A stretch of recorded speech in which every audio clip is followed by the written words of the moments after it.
प्रणाम my dear students. So बेटा covalent bonding का टॉपिक ही मैं यहाँ पर कंटिन्यू कर रही हूँ। कल मैंने आपको समझाया था covalent bond, single covalent bond, double covalent bond and triple covalent bond in homo atomic and hetero atomic molecules. So बेटा एग्जाम्पल इसी का मैं एक और आपको करवा देती हूँ, उसके बाद आगे टॉपिक इसको कंटिन्यू करेंगे हम। Covalent bonding in methane. Covalent bonding in methane. Methane होता है बेटा CH4। सो आप ये देखें इसमें सेंटर एटम कौन है, तो यहाँ पर सेंटर एटम है कार्बन। कार्बन का एटॉमिक नंबर क्या होता है 6। इसको मैंने डिवाइड किया तो क्या बना 2 और 4। सो कार्बन एटम के पास कितने वैलेंस इलेक्ट्रॉन है 4 वैलेंस इलेक्ट्रॉन है। कार्बन एटम है 4 वैलेंस इलेक्ट्रॉन। अब जो हाइड्रोजन एटम है it have atomic number 1, it means it have only 1 valence electron. So अब इसका हम इलेक्ट्रॉन डॉट स्ट्रक्चर यहाँ पे बनाते हैं। तो ये हमने कार्बन एटम दिखाया और ये इस पर हमने दिखाए 4 इलेक्ट्रॉन्स, 4 वैलेंस इलेक्ट्रॉन, प्लस हमारे पास टोटल यहाँ कितनी हाइड्रोजन एटम है 4 हाइड्रोजन एटम है and 1 hydrogen atom contain 1 valence electron. अब यहाँ पे क्या होगा बेटा, मैंने सेंटर में लिखा कार्बन एटम C को, और कार्बन एटम के पास जो मैंने रेड डॉट से दिखाए हैं ये 4 क्या है वैलेंस इलेक्ट्रॉन है। These are the 4 valence electron at carbon atom. साथ में यहाँ पे 4 आपके हाइड्रोजन एटम है और चारों H एटम के पास भी क्या है एक एक वैलेंस इलेक्ट्रॉन है। अब क्या होगा, कार्बन के पास तो 4 ही वैलेंस इलेक्ट्रॉन है और आउटर में होने चाहिए 8, तो फिलहाल इसके पास 4 एटम 4 इलेक्ट्रॉन की कमी है, तो ये इलेक्ट्रॉन की शेयरिंग करेगा। साथ में H अपना डुप्लेट पूरा करना चाहेगा और कार्बन अपना ऑक्टेट पूरा करना चाहेगा। तो यहाँ पे होगा क्या कि जो ये कार्बन एटम है ये इन चारों हाइड्रोजन एटम के एक एक इलेक्ट्रॉन के साथ म्यूचुअल शेयरिंग करेगा इलेक्ट्रॉन की। और साथ में जो आपके हाइड्रोजन एटम है ये चारों हाइड्रोजन एटम एक एक कार्बन एटम के इलेक्ट्रॉन के साथ म्यूचुअल शेयरिंग करेंगे। रिजल्ट उसका क्या होगा आप देखो, अब इस कार्बन के पास 8 इलेक्ट्रॉन है, 4 आपको रेड डॉट से दिख रहे हैं, 4 आपको ब्लैक डॉट से दिख रहे हैं। टोटल इसी के पास अब 8 इलेक्ट्रॉन हो गए, तो कार्बन एटम का ऑक्टेट यहाँ पूरा हो गया।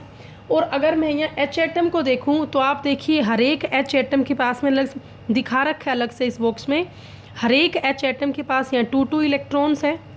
ठीक है, तो सभी H एटम अपना डुप्लेट यहाँ पे पूरा कर रहे हैं, तो हर एक हाइड्रोजन एटम का डुप्लेट पूरा हो गया और हर एक कार्बन एटम का ऑक्टेट यहाँ पे कंप्लीट हो गया है।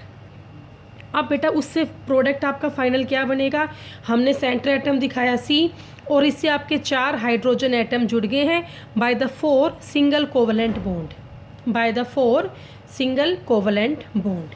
अब आप ये देखिए जो ये मॉलिक्यूल हमारा बना है मीथेन का CH4 का, पहले तो आप ये बताओ ये होमो एटोमिक है हिट्रो एटोमिक है? It is hetero atomic molecule. अब इसमें टोटल इलेक्ट्रॉन पेयर आप काउंट कीजिए कितने हैं, तो कल मैंने आपको सिखाया था how we will count electron pair. तो बेटा यहाँ कार्बन एटम जो है वो 4 बॉन्ड बना रहा है, तो मीन्स टोटल यहाँ पे 4 इलेक्ट्रॉन पेयर है। अब जितने बॉन्ड बनाता है वो बॉन्ड पेयर होता है और जो इलेक्ट्रॉन बॉन्डिंग में पार्टिसिपेट नहीं करते वो लोन पेयर होते हैं। तो कार्बन एटम के पास यहाँ 4 तो बॉन्ड पेयर है और लोन पेयर कितने हैं 0, क्योंकि ना तो कार्बन के पास और ना ही हाइड्रोजन के पास किसी के पास कोई भी वैलेंस इलेक्ट्रॉन नहीं है। So bond pair are 4 and lone pair are 0।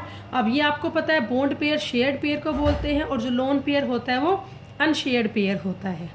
सो बेटा इसके एग्जाम्पल्स की प्रैक्टिस और बुक से अपने आप करें। उसके बाद हम टॉपिक शुरू कर रहे हैं properties of covalent compounds. Properties of covalent compounds. तो पहली प्रॉपर्टी है दे कंसिस्ट ऑफ मॉलिक्यूल्स। जितने भी कोवलेंट कंपाउंड है ऑल आर मॉलिक्यूल्स, जैसे H2 आपका हो गया, CH4 हो गया, HCl हो गया। फिर सेकंड है फिजिकल स्टेट। तो अगर हम फिजिकल स्टेट की बात करते हैं तो जो कोवलेंट कंपाउंड आपके हैं उनके बेटा बीच में एक वीक वांडरवाल फोर्स होता है। आपको वांडरवाल फोर्स समझाया था ना, dipole dipole force, London force, ये सब किस में आते हैं वांडरवाल फोर्स में आते हैं। तो जो आपके कोवलेंट सॉलिड्स होते हैं they have week van der Waal forces between the molecule of covalent compound, between the molecules of covalent compound. Okay, तो यहाँ बेटा सॉलिड भी स्टेट हो सकती है, लिक्विड भी हो सकती है और गैसियस भी हो सकती है। जो आपके कोवलेंट कंपाउंड है they exist in all the 3 states solid, liquid and gas. तो अब कुछ एग्जाम्पल हम डिस्कस करेंगे जहाँ पर जो कार्बन कंपाउंड है, कोवलेंट कंपाउंड है, वो एग्जिस्ट कर रहे हो एज ए सॉलिड, लिक्विड और गैस।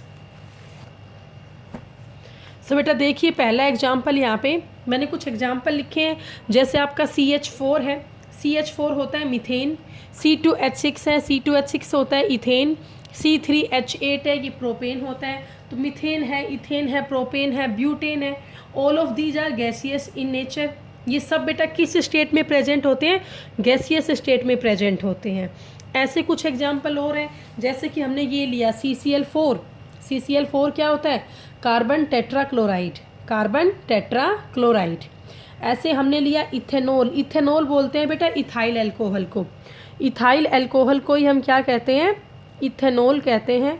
इसका फॉर्मूला होता है C2H5OH। ऐसे बेटा ईथर, ईथर होते हैं ये ROR। आप टॉपिक आगे पढ़ाऊंगी, फंक्शन ग्रुप के टॉपिक में आएंगे ये सब। तो आपका CCl4 है, इथेनॉल है, ईथर है। All of these are present in liquid state. अब बेटा ऐसे कुछ एग्जाम्पल और करते हैं हम कोवलेंट कंपाउंड के। जैसे ग्लूकोज है, ग्लूकोज का फॉर्मूला क्या होता है? C6H12O6। शुगर है, शुगर को क्या बोलते हैं? सुक्रोज। तो सुक्रोज का फॉर्मूला क्या होता है? C12H22O11, C12H22O11। ऐसे यूरिया हो गया NH2CO, NH2। तो इन सब की स्टेट, ग्लूकोज हो गया, सुक्रोज हो गया, यूरिया हो गया, all of these are present in the solid state. अगला पॉइंट बेटा ये कह रहा है जो कोवलेंट सॉलिड्स होते हैं they have both crystalline and non crystalline structure. Covalent solids have both crystalline and non crystalline structure.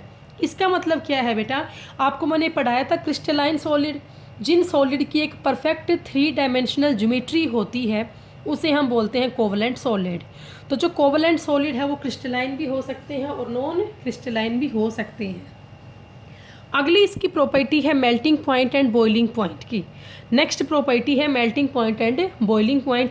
तो बेटा अगर हम कंपेयर करें कोवलेंट सॉलिड को और आयनिक सॉलिड को, तो आयनिक सॉलिड में strong electrostatic force of attraction होता है।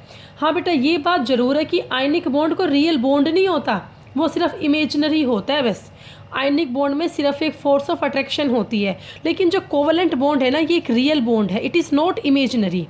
लेकिन कोवलेंट बॉन्ड में वीक वांडरवाल फोर्स होता है। आयनिक बॉन्ड में ज़्यादा स्ट्रॉन्ग अट्रैक्शन होती है as compare to covalent bond.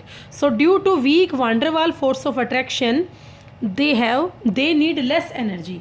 अगर बेटा weak Van der Waals force of attraction ही है बिटवीन द मॉलिक्यूल, तो उनके बॉन्ड को तोड़ने के लिए एनर्जी भी कम चाहिएगी, मतलब उसे कम हीट करना पड़ेगा। तो वो कम टेम्परेचर पर ही बॉन्ड तोड़ेगा और जल्दी वो बॉयल या मेल्ट हो जाएगा।